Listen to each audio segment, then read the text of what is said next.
So yun guys, tumaas dito yung asawa nung ni Thunder. Yan. Yan siya guys. Lumabas. Diyan yung manala. At ito siya, mukhang papasok na ata.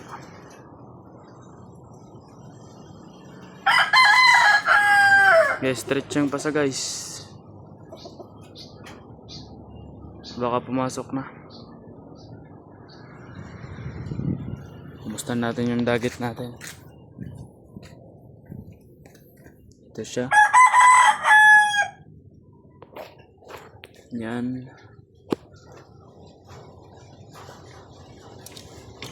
Kanina pa lang yan guys. Yan, tapang-tapang yan. Ang turo-turo. At yun yung dalawang magkapares. Yan, dalawang yan. So, yun lang guys. Bye-bye.